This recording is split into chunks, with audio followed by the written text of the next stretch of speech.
గత 2 రోజులుగా సోషల్ మీడియాలో ఎక్కడ చూసినా అలీఖ్య చిట్టి పికిల్స్ పేరు గట్టిగా వినిపిస్తుంది. అయితే వీరు ఒక కస్టమర్‌ని తిట్టారని అలీఖ్య చిట్టి పికిల్స్ బ్యాన్ చేయాలి అనేంత వరకు తీసుకొని వెళ్లారని చెప్పాలి. ప్రస్తుతం అలీఖ్య చిట్టి నంబర్స్ కూడా ఏవి పని చేయట్లేదు. సోషల్ మీడియాలో కూడా పూర్తిగా ఇనాక్టివ్‌గా ఉండటంతో ప్రస్తుతం ఈ అక్కా చెల్లెల్లో ఒకరైన సుమి టాక్స్ ఈ ఛానల్ కూడా చాలా ఫేమస్. 4 లక్షలకు పైగా సబ్స్క్రైబర్స్ ఉన్నారని చెప్పాలి. అయితే ఎటువంటి స్పందన లేకుండా ఉన్నారు అనుకునే టైంలో సుమి టాక్స్ ఛానల్ నుంచి ఒక వీడియోనైతే రిలీజ్ చేయడం జరిగింది సుమా గారు. అయితే అలేఖ్య నా చెల్లె, ఖచ్చితంగా నేను ఒప్పుకుంటాను. నేను కూడా ఆమె పచ్చళ్ళను ప్రమోట్ చేశాను. అంతే, అసలు తనెందుకు అలా తిట్టింది అన్న విషయాలను నాకు కూడా క్లారిటీ లేవు. నేను ఫోన్ చేసి అడిగినా చెప్పే స్థితిలో ఆమె లేదు.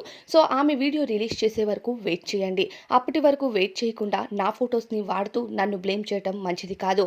నాకు పెళ్ళైంది, నేను మరో దగ్గర ఉన్నాను, నా చెల్లి మరో దగ్గర ఉంటుంది. మా ఇద్దరి కోసం ఎలా కంపేర్ చేస్తారో, అయినా నా ఫొటోస్ని ఎందుకు వాడుతున్నారో నాకు అసలు అర్థం కావట్లేదు. సరే, నేను తన అక్కని కాబట్టి ఆ బిజినెస్ని నేను ప్రమోట్ చేశాను కాబట్టి నన్ను అంటున్నారు అనుకోవచ్చు. కానీ క్లారిటీ వచ్చే వరకు తప్పు చేసిన వారు ఖచ్చితంగా తప్పే. అది నా చెల్లైనా సరే నేను తప్పని చెప్తాను. కానీ తను క్లారిటీ ఇచ్చే వరకు వెయిట్ చేయండి. తను అంతలా తిట్టింది అంటే ఆ ముందు ఏదో ఒకటి జరిగి ఉంటుంది అంటూ తెలియజేసింది. అంటే ఈ కన్వర్జేషన్లో ఇంకేదైనా ఉందా అనే సందేహాలు ఇప్పుడు మొదలవుతున్నాయి.